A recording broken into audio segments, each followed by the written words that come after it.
Welcome back to the Best Worst Thing podcast. I'm your host, Joshua Ndhlovu. Born in Zimbabwe, my next guest is a widely successful athlete. He qualified for the 2016 Summer Olympic Games, where Pardon placed 41st in the world's highest competitive stage. He was a four-time All-American cross-country and track and field athlete at the University of North Carolina, Pembroke, where he also received his Bachelor of Business Administration in 2013. I actually first met him there when I was facilitating my leadership experience, and it was just an incredible chance to get to know him and to follow his life almost a decade now. He received his MBA in 2015 from Augusta University, and you can follow him at Pardon Runs on Instagram, and he'll give some more contact information later in the interview.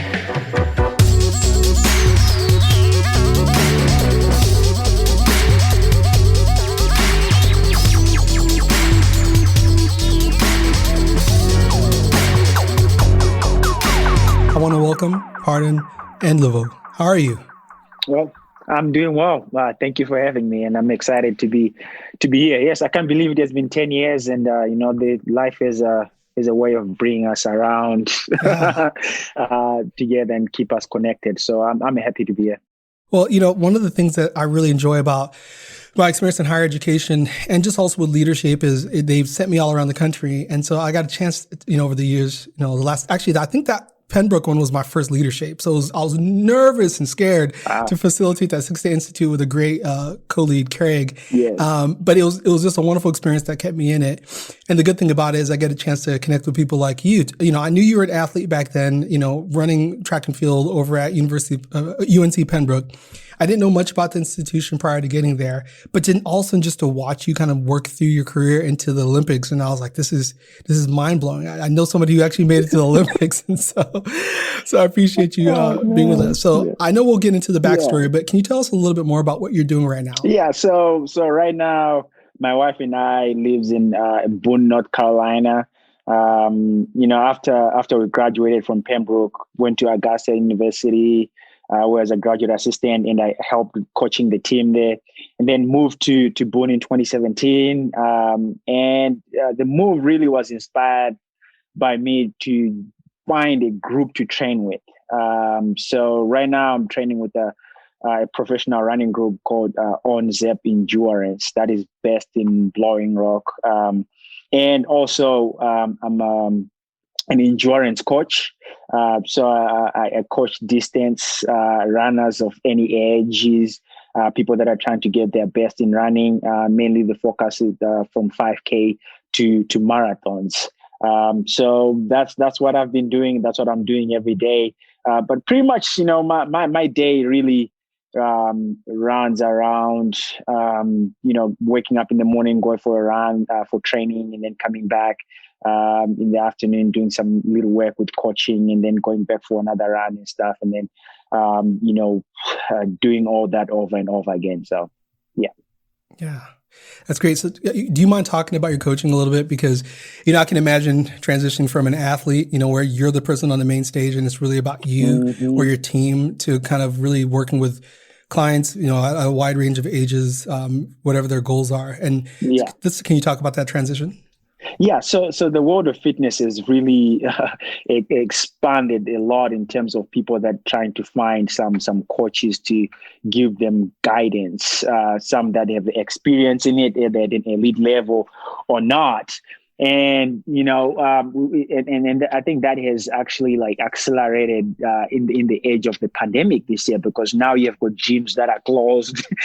People really don't have any way to either get fit or achieve their fitness goals and stuff. So we've had a lot of clients that are coming back. It's like, okay, well, I ran in college or I ran in high school, but I've found that running is good for my health, first of all, and it's something that I can do on my own and not really compare myself to anybody. And I have some goals to achieve, and most of them, you have got the Boston Marathon, that one that pretty much is open for anyone to run at any age or any ability and stuff.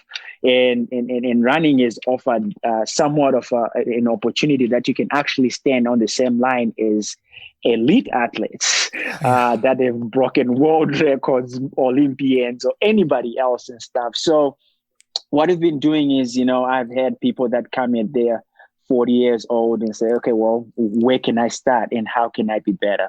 And it's one of those things, okay, what do you want to achieve where you are right now? And how can we get you to where you want to be? And some of them, they are running about 3 to 4 times a day.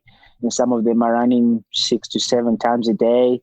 And in different abilities, you have athletes that are running about 25 minutes in a 5K. And then you have athletes that run over 4 hours in the marathon. And then you have some that are actually a little bit faster that are running under 2:30 in the marathon and are running 5Ks around, under 16 minutes and stuff. So the talent level it ranges, but the fundamentals are still the same. You're putting in the work, you're trying to balance recovery and stress that you're putting on your body and being, doing the little things like nutrition, sleeping well, making sure that you are hydrating and taking care of the little things and actually getting better. So guiding people to getting to from one stage to another and allowing them to more of a support person that, is telling them that they can do it, allowing them to see that they can actually do it and then believing themselves and then putting in the work and actually getting to that crossing the finish line together and stuff. And it's been an incredible, rewarding journey so far, and I love doing it. That's great. So it's interesting because the training itself and the coaching and the encouraging is one thing, but it also you're addressing kind of holistically what it takes to be successful. You're talking about, stressing the body, which is critical, right, for training, but then the recovery to that stress. You can't have growth without stress, but you have to have recovery time. Exactly. And then you talked about sleeping well and nutrition being really critical. I think that's something that people tend to underplay. I know in my life, sleep is one of the things that I find to be really critical. Yeah, because, we go about, the equation really for success in running. There's really no secret ingredient or secret formula to anything, So, if you stress your body the right way and then plus, you recover the right way as well, you because you reach your optimal performance, right? And then it applies to life too, you you can work as hard as you can, but if you're not resting and giving your mind the right outlets to recover, you burn out, right? And that's not really healthy, and you don't see any. And when you burn out, you're taking that energy from other things in your life that actually offers you happiness, and either from your family, you're taking time from your family because you're having some unhealthy ways to let that stress out and stuff. So it kind of boils down to life as well and stuff. So we found it's really important to kind of balance that, the stress and the recovery, and then you become better, and then you adapt to the training that you're doing, and then you're progressing and become a better athlete and stuff, and or a better person as well, if I can say it that way. No, I think that's a smart way and clearly a smart approach. I also love that you this idea of there's no secrets, no secret formula. Like it's pretty straightforward, and you just have to find this right balance for individuals that you work with. I'm certain. And the idea of, avoiding burnout, it means that you do have to eventually if you don't attend to rest and recovery, then you will burn out. Like that's just in any field. And like you said, it's a proxy for life. So, I got to tell you, years ago when I started running, and just more so for fun, and eventually, completing a half marathon. I remember finishing the half marathon and thinking, wow, like I beat these other guys because I came in and I went to go stretch and I saw these like really slim guys coming through, and they came through maybe 5-10 minutes after I did. I thought, wow, these guys, I beat those guys. And then I realized they ran a full marathon and I had only run half. And they're right behind me. It's a humbling moment for those of you who are actively running in those races, and you realize that there are professional levels to this thing. And I was like, well, that just proves that this will never be something I do. But then speaking of that, for you, tell me about how did you get into running? How did you get into this world? What led you in this direction? Well, before I get in that, success is such unique in running, right? You finished and Yes. you finished and you crossed that finish line. It was a goal for you to run a half marathon, and completion was a goal, and you crossed that line, and you're like, wow, I did it. And in one of those instances, like, wow, you can, okay, I can do more. One of those things and stuff. So it's kind of fun that it happened that way for you. But for me, running, it was more of my brother and I. It was more of an encouragement or a nudge from my dad to say, hey, guys, I have a friend that is a coach, and in a police camp for the police team. You guys, if you are interested in running, I mean, he's willing to offer coaching for you guys. And we started showing up for practices and just sitting there and watching some older guys run and stuff. And slowly we just started, joining in their training. And it was one of those things like, okay, well, this is hard at the beginning. But, after a few weeks and stuff, started adapting to running and stuff. It's like, wow, I mean, this is becoming easier and easier. And I carried on with the sport. I think at that age, we were around 12, 13 years old. Went into high school around fifth year of high school, around 14 years old. And I was, I was a freshman and I was beating like seniors in high school. And I'm like, wow, okay, this is great. Let's keep on doing this. And my career pretty much kind of changed. As a freshman, I'm like, I want to do this. And my brother was like, no, I do not want to do this. This is something that I do not like doing. And throughout the years in high school, I got exposed to different competitions, regional competitions, district competitions, national competitions in Zimbabwe, and cross country and track. And then that's when I found out, in my fourth year of high school, that I can actually get an opportunity to compete in the US, because there's some people that had done it before, had gone to college in the US on scholarships and actually really did well. With all the resources that they could get in the US in college, not only from better coaching, but with resources in terms of gear, in terms of like running shoes, and or just traveling to competition and stuff. That's something that we really didn't have any opportunities to have access to when we were running. So it's just like whatever you have, just go run. And in this instance, I just had my feet, and I was like, that was more of in competitions. I remember in high school, that was more of an advantage for me. I'm like, okay, well, I'm barefoot, so and I have other privileged kids that I'm racing against that they have shoes on. I'm lighter, so they're not gonna beat me today. So it worked as motivation. So when I found out, on my fourth year of high school, that I could get an opportunity to go to the US, that I held on to that information. I'm like, this is what I really want to do. And education at that point became more of a goal of mine. Like, I want to go to college in the US to pursue college education, and also to pursue my running.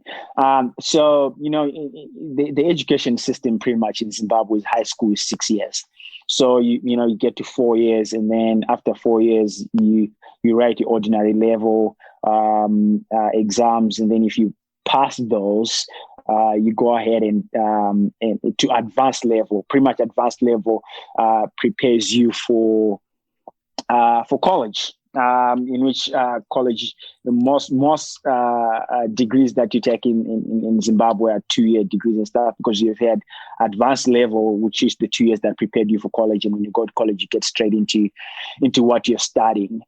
So I went back to advanced level, and I'm like, okay, well, I want to go to college, so I'm going to do everything I can to find a way to do it. So I graduated high school in 2006, and I'm like, okay, well, what do I need to do to get to college? And then I found out, okay, well, You have to write SAT. You have to take SATs. You have to take SATs, and fortunately, I had somewhat. I've met some people that they've done it before that were willing to kind of help and offer some direction on how that process works. So from 2007, pretty much, early 2007, 2009, I was pretty much emailing every coach that I knew, trying to find an opportunity. I was taking SATs multiple times, trying to make the opportunity happen. And eventually, after knocking on some doors, it happened. Early spring in 2009, I got accepted into University of North Carolina at Pembroke, and I feel like when I got to college and after knocking on some doors, and because I believed that I was a D1 athlete, I wanted to go to a Division I school, and the illusion of going to a Division I school for me was like, okay, most of my friends that I'm running with, and they were more sprinters, and that were in the same kind of age group and stuff. They had gotten opportunities to go to D1 schools, LSU. I had friends that went to Florida State University, that went to big D1 schools, and they were doing really well there. And that's what I wanted. So when I was back home, they were sending pictures of like, oh, wow, we went to this competition. This is the gear that we wore and stuff. I'm like, oh my goodness, I want that.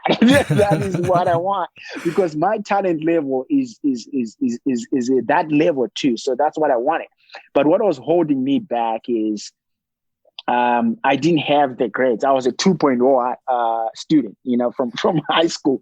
Yeah. So I had doors closed where coaches like, oh, I'm very interested in you. I mean, I had a coach come down in Zimbabwe, 2006, I think, from Penn State.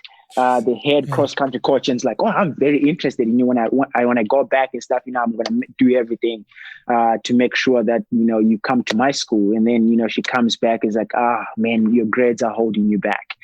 You can't get into Penn State. Okay, well, we'll keep on looking. Almost went to University of Idaho. Like, that door was like wide open, and the coach was like, well, let's write SATs again. Your scholarship is right here, but let's write SATs again, because when you get here, I don't want you to be on probation. I want you to be competing. Yeah. And I'm like, oh, okay, well, so there was somewhat of a shift in what I was looking for at that point, and because I had to somewhat redefine my success, right? So you come back to the table and say, okay, well, what do you want to do? What is the main goal? And at that point, for me, it was like, okay, well, I want to get an education, right? And in order for me to get an education, it doesn't matter whether I go to D1 school, D2 school, D3 school, or NAIA. So there was a shift there, and when that shift in my mind happened, and I'm like, okay, now we're gonna reach out to everyone, because at that point I was only limited to, okay, I just want to go to D1 school. So when I opened that other door, like, okay, well, I can get into D2 with my grades. I can get in with my grades and my SATs, and it happened instantly. Yes. And the coach at the University of North Carolina at Pembroke was like, you know what, man? Yes, it was like he didn't even ask any questions at all. When I sent my profile and stuff, he's like, wow, are you ready to come this summer? So, and I'm like, yes, I'm ready to come this summer. And I've been fighting and waiting for this opportunity. And it is more like he took a leap of faith in me, because the one he didn't know. I mean, he didn't know me, and there was really no way to verify the times that I had run in high school, because we didn't have those resources to verify. Okay, well, I've run 1440 in the 5K as a high schooler. So, I mean, it's my word against, anybody else with. So I'm telling you, this is what I've done. So there's no way for him to verify that. But I think he took a leap of faith and gave me an opportunity. And summer of 2009, I got to Pembroke, and it was one of those things that's like, wow, okay, this is where I belong, and this is where I need to be at this point. And went through one of the best athletes that is ever to walk on that campus. In terms, I did well as an athlete, and I did well as a student as well. I graduated with the 3.7, 3.7, whatever GPA, went in as a 2.0, so it was like I just needed an opportunity. And when I got it, it was one of those things that now, okay, look, I have a mandate to do well for myself and for my parents back home. So graduated Pembroke. Running was going great in Pembroke, and it was like in 2012. It was one of those things where, I was like, okay, 2012 is the way of the Olympics, and the Olympics are in London. And my coach was like, I think we can make the team, but in the marathon, not in the 10K. And I've never run a marathon before, so I'm like, there are only two guys that have made the team for the Olympics in London, and I'm like, okay, I'll give it a try. I'm not the one to say no. I'll give it a try, but I've never done it. I'm not prepared for it. I will just go run a marathon and try to qualify. So my friend and I, we were like, okay, well, it's June. NCAAs are done, and this was in 2012. Yeah, NCAAs are done. We've run the D2 national championships, track and field, and I had signed up for a marathon in Duluth, Minnesota, to try to qualify for the Olympics, and the window was closing. So the marathon, I think it was June 15th. So I did a couple of 20-mile long runs and stuff. And I'm like, this will get me ready. I'm ready for this. I've run a half marathon before. So I just have to do this twice and qualify. Oh man, was I kidding myself? Yes. So I get my friend and I were like, okay, well, what's the best way to drive? We're poor college students, right? We don't have a lot of money. We can't fly to Minnesota, Duluth and stuff. And it's like, and his mom was like, okay, I can hire a car for you guys. And you guys can drive to Minnesota. So it took us 3 days to get there. We're driving just eight hours, and then, booking hotels and sleeping and stuff, and waking up and getting on the road as well to drive. So we got there a day before the race, and we've been driving for more than 27 hours and stuff. And I'm not even thinking anything of it, that I have fatigue from the car ride or anything. All I want to do is qualify for the Olympics on the next day. When you do this race, and man, the gun goes off. I'm excited. I'm feeling good the first half of the race and stuff, and come 16 miles, I hit a hard wall. And I'm like, I'm not going to stop. I have a friend that is waiting for me at the finish line. We drove all the way here. If I have to walk to finish, I'm going to walk. And I finished. I finished almost walking most of that race. And it was one of those things where, I had to ask myself, what am I doing to myself? I'm never going to run a marathon ever again. and why am I torturing my body? I spent about an hour in the Red Cross tent because I was so cramping. I wasn't taking any fluid because I didn't know anything about it. I didn't know any better. I wasn't taking any fluids. I wasn't taking any fuel. It was warm that day. I was cramping everywhere. So they were even surprised that I even finished because I lost lot of fluids and stuff. And I'm like, man, what is happening here? So it's like, we get on the road the next day, we drive, and, I put the marathon at the back of my head, and like, I'm never doing this again. I go back to Pembroke. I finished my last years of college and stuff, and that really goes well and stuff. And then, I moved to Augusta, and 2015, 2016 rolls by, and I'm like, I want to, at that point, it's like, training for a marathon is easier because, you can train for one race at a year. Now you really don't have a lot of opportunities to compete because now you've graduated. So you can't compete in college meets and stuff. So it's like, okay, well, I'm like, okay, marathon actually came back to me. It's like, okay, it's easier to train for a marathon. So, okay, let's try a marathon again. And then surprisingly, when I did it the second time, I'm like, okay, well, now I knew how to fuel and stuff. And then I ran like 12 minutes faster than I did the first time. I'm like, oh, wow, okay. I actually ran an Olympic standard right there. Okay, now, well, we can make the 26 Olympic team. So that became the goal and stuff. And then, and then we made the team, which was pretty exciting. It was one of the goals to run it at that stage and represent my country as senior, because I had done that as a junior, but I wanted to do it as a senior now. And, that kind of opened a lot of doors and stuff to where we are now, where we're trying to still qualify for 2020. But, that's another story as well, with the COVID and all that kind of stuff, more obstacles in races and stuff. But that's kind of my path into running to where I am right now and from where I started. So. Well, that's great. I it's an interesting story when you talk about going from running barefoot to getting to the Olympics. To me, I think it's just an amazing story. I didn't know that in the start of your races, you're saying you're beating these seniors and you're a freshman and you're running without equipment. Yeah. Yeah, I'm running without shoes. And you have to think about it too, in Zimbabwe, because my parents, my dad was the breadwinner, if you call it that way, as a police officer. And he's not making a lot of money to have some discretionary income to buy some shoes for kids. The only running shoes that we'll get, are pretty much shoes for a school uniform. Yeah. Mm-hmm. So it's like, okay, well, you just do what you have to do. And at that point, I didn't really see it as an advantage. But, when I got to college now, it was one of those things where, I was sitting at my coach's desk and he's like, okay, well, can I run barefoot? He's like, no, there's no way I'm going to let you run barefoot. And I'm like, why?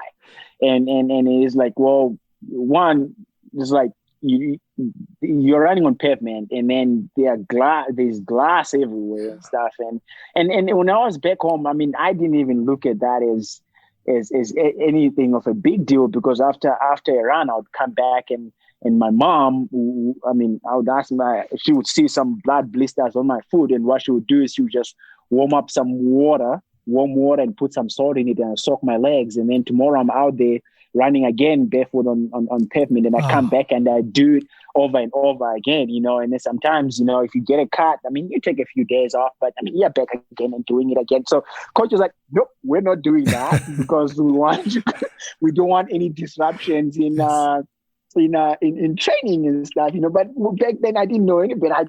It's like, okay, well, if it happens at some point, but, and coach was like, okay, well, if you want shoes, okay, anytime you want any shoes and stuff, just come to my office and let me know you want shoes, and I'll give you all the shoes that you want. So pretty much like I feel like I had somewhat of a favoritism that was happening in there, where I just went in there because I was putting so much mileage in my shoes pretty much every month. I'm like, coach, can I have a pair of shoes? He didn't even ask any questions, like, and he's just throwing shoes at me and stuff. And looking at that is like, it's one thing that, was dear to me. And I saw the difference that it made in my life, that, of course, we send shoes home now to most of the kids and stuff. So, yeah. Yeah, that's so wonderful.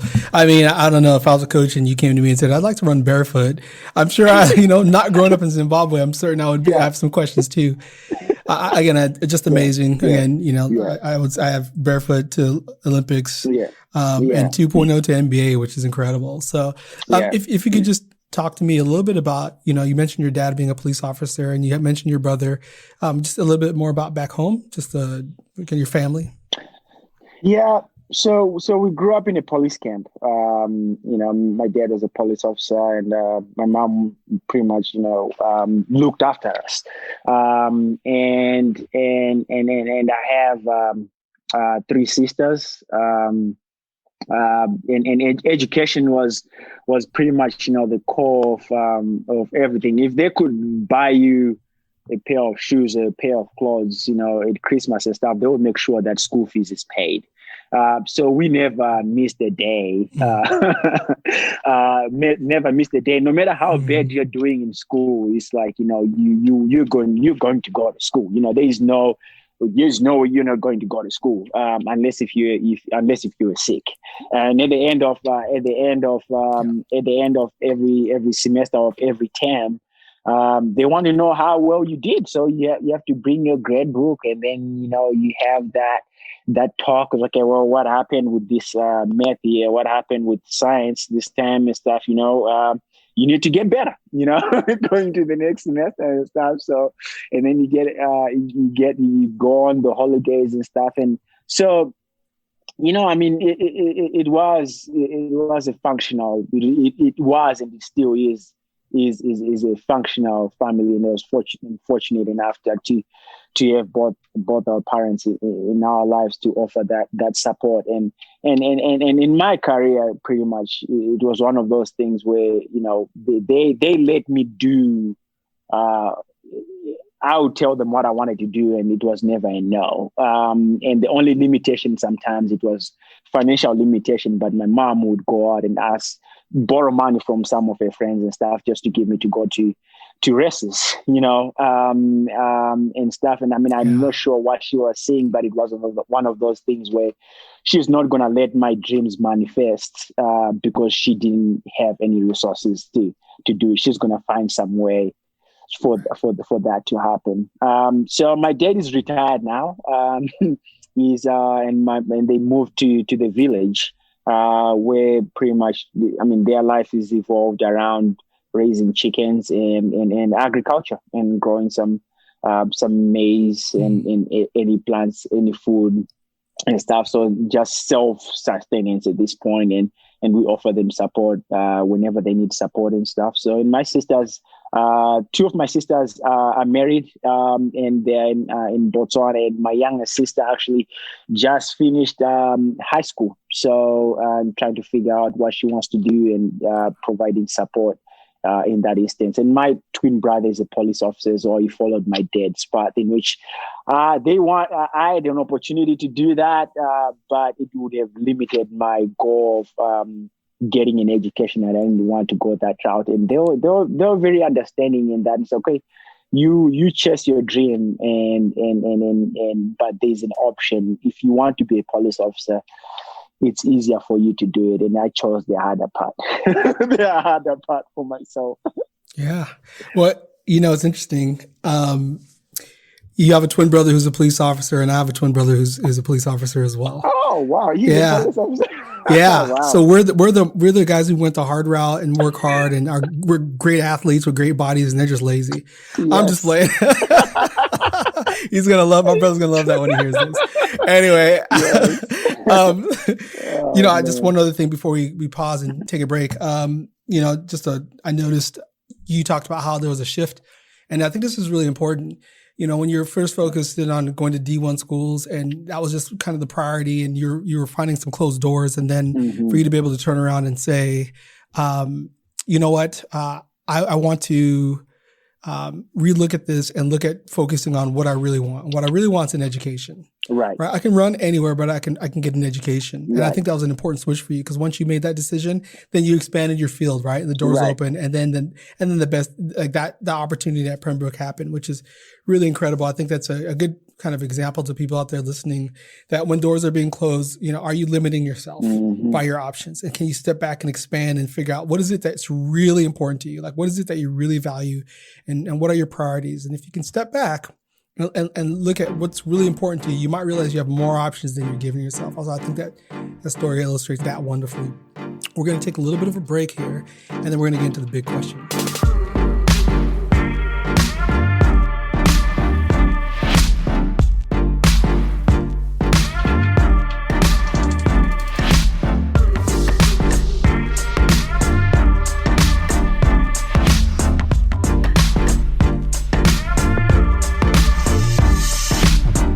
All right, right, as you know, this podcast is the best worst thing. This is the time where we ask our guests to share a challenging situation, whether it's personal or professional, a setback. And so they're going to share us the what happened, how they worked through it, and then what they learned from that they want to pass on to the listeners. So, Pardon, what is your best worst thing? Oh man, this is I've been thinking about this question. I've been thinking about this question a lot, and I think this kind of shaped the way my life went pretty much. So I wrote SATs 5 times. Yes, 5. I wrote SATs 5 times, and it was one of those things where I write them the first time, and I get told they're not good enough, right? Yeah. And then and they're expensive. If you think of SATs in Zimbabwe, they're very, very expensive for a Zimbabwean family. And in Zimbabwe, they're only written twice a year. I'm not sure if that's the same in America, but in Zimbabwe, you write them early on in the year and then later on in the year. And I have my mom didn't. I mean, I didn't even tell my dad doesn't even know how much SATs cost. Okay, wow. Little secret. Yeah, a little secret. Yeah, right. So I had to source that money myself because I knew how important me writing or taking SATs would be in manifesting the dream of me going to college.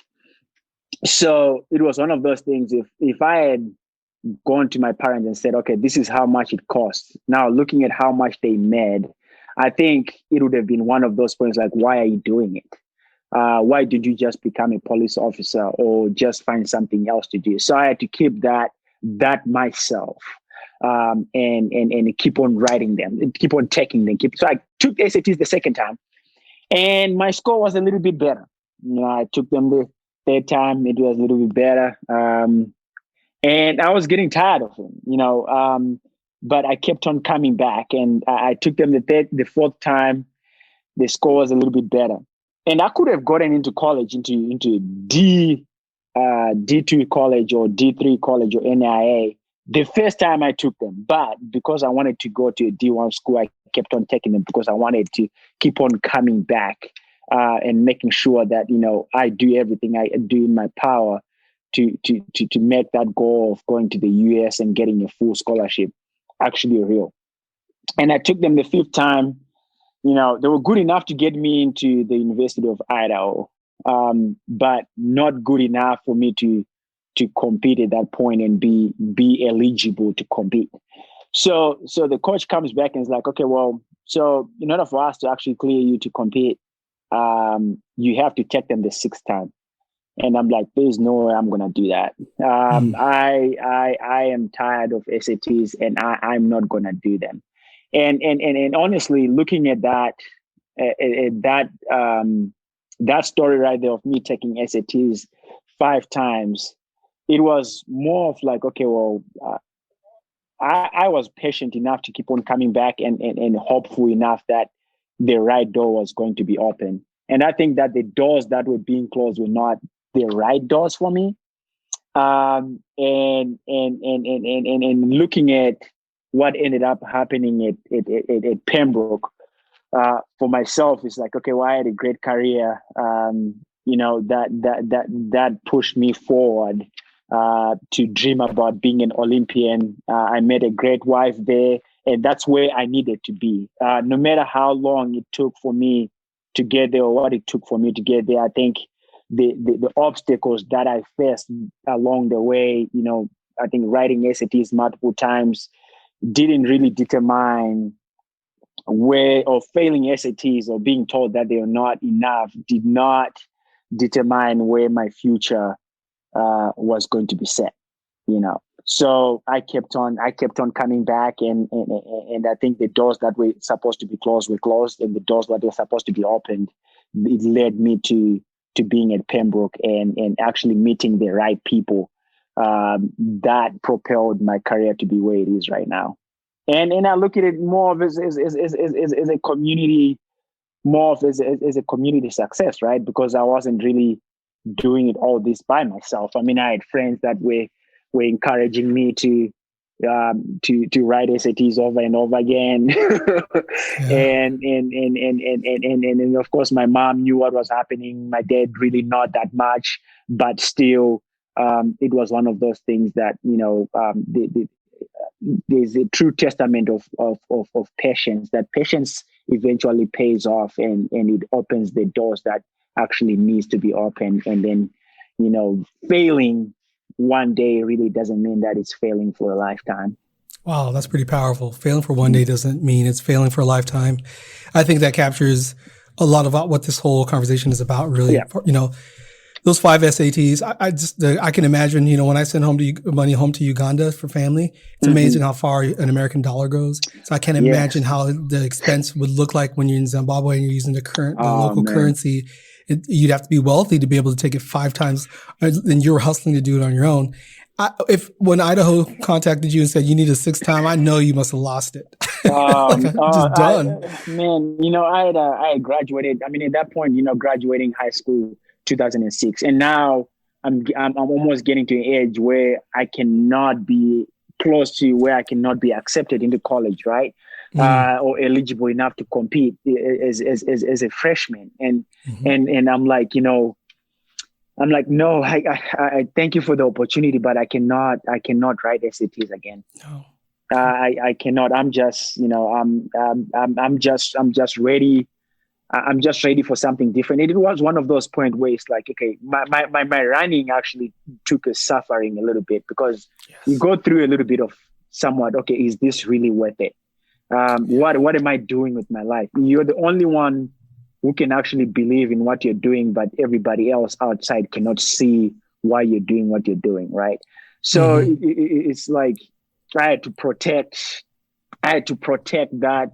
that goal. I had to protect that dream, right? I had to protect that dream and shut out all the potential negative energy or negative messages that would be coming. I was like, man, why don't you just be a police officer? Why don't you just find a job here? Why don't you just go to South Africa and run in South Africa and stuff, instead of chasing this elusive dream that seems to be unattainable? Why do you want to go to the US? Maybe it's not meant for you. Maybe it's meant for somebody else, or for the athletes that they've already gone. Maybe it's meant for them. But I think I believed in it so much that it had to be kept close, and not a lot of information being given out there, because I wanted it to be true to myself. So and it happened.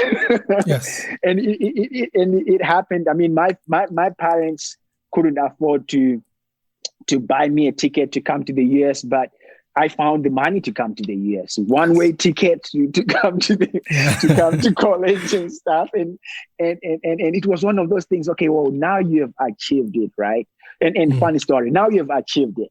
My second year, I go back home to visit my parents, as a sophomore. I'm like, okay, yeah, they're all interested. Okay, so how's America? What are you eating in America? What food are you eating? Or, where are you sleeping and stuff? And you kind of like think, wow, I wish my family had experienced what I'm experiencing right now. And it's like, I get a call right when I'm about to head back to college for my 3rd semester. I get a call from my coach. He's like, so we have a problem. You owe the university, you were over awarded on your scholarships, and you owe the university $5,300. So we have to pay back that money. Otherwise, you're not going to compete. So now you're thinking of, okay, well, I worked so hard to get here. Now I'm about to lose everything that I've worked for, right? And like now I'm in Zimbabwe, and I'm like, what do you do? Like, I mean, I have a return ticket to America, right? And who do you talk to? Who do you ask for $5,300? And I believe there's, when you get something that is meant for you, you're gonna get obstacles, but you're gonna find ways to figure it out. You're gonna find solutions to make it happen. So I came back to the US, and I went to my coach's office. I'm like, okay, let's figure it out. okay, how do we pay back the 5,300? And it was one of those things where, you know what? Okay, I'll get 2 jobs on campus. Yeah. I'll keep on showing up to practice. I'll go to my classes. I'll get 2 jobs on campus. I'm going to give up part of my scholarship for dining room and for housing for this whole year in order for us to pay back this money and stuff. And we figured it out. We figured it out. It was one of the hardest years of my life, but at that point, I had great support with my wife and some of my professors and friends and stuff to offer that emotional support, because I was burning myself out. But at the same time, like, it was just for a period of time until that was over and everything would go back to normal. So sometimes that happens, but at the same time, I feel like if something is meant for you, it is meant for you, no matter what obstacles it comes with. It's very powerful, this idea of protecting your dream. And even when you hit the obstacles, because that's the whole point, is you're going to hit obstacles when it comes to success. Yeah. That's a part of the process. And people have to understand that you can't quit in the middle of the obstacles. That just shows you that you're going in the right direction. This was a pretty huge one, an overwhelming one. Like, I don't have anybody I can call up and say, I need $5,300. I've borrowed money before. People help me out financially. I can tell you those doors are closed. I have nobody who I can call for $5,300. And that to me would, especially as a college student, that to me would have been so overwhelming. So this idea of being able to protect your dream. And even when you were in Zimbabwe, being able to buckle down and say, we're going to have to figure this out. There's no other choice. I've been in other situations recently where, where people have told me the same thing, like, there's a problem in front of us. Well, you know what? You'll find a way to figure it out. That's the advice they gave me. And it's like, well, if you want it bad enough, you'll find a way to figure it out. It may take sacrifice. It may take some loss of sleep for a little while. But if you sacrifice and work hard and fight, it won't last a long time. You can push through, but you just have to stay in there. You have to be persistent and protect that. So I really appreciate that story. No, I completely agree. You have to stay in it. And I'm fortunate enough that I had friends that were willing for me to stay in their couches and stuff, in their dorms and stuff until we figure feed me exactly. Feed me until we figured it out, because we just realized sometimes you have to just go through phases and it's temporary and everything passes, right? Everything's temporary. It's always temporary. Well, so listen, I want to make sure that people can know how to get a hold of you, find your services. What's the best way for people to follow you or get a hold of you? Well, social media handle, Instagram, Twitter is Pardon Runs, and Facebook is Pardon Ndhlovu. Those are pretty much ways that they can catch me. I'm pretty active out there. With most of my running and all that kind of stuff. I saw a good running video today. I like to post today. Awesome, because that's what I'm currently full time doing right now and stuff, and trying to get the best out of myself while I can at this age and stuff. So yeah. Well, keep pushing, keep maxing out, and I look forward to seeing the news for the upcoming trials. To see, I know with this pandemic it's going to be challenging, but I'm just super excited to see if I can be able to continue to support you in that way. Pardon, thank you for being here. Thank you, Joshua. I appreciate your time.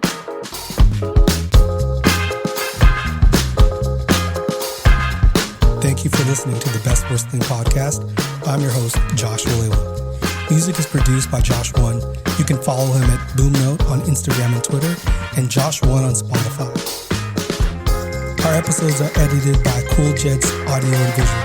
You can follow them at Cool Jets AV on Instagram. Our marketing is designed by Francesca Daniels. You can find her at FrankandKitty24 on Instagram. And our overall design is by Inspired Design with Ryan Daniels. You can find them at getinspired.design on Instagram. Thank you for listening to The Best Worst Thing. This one's for the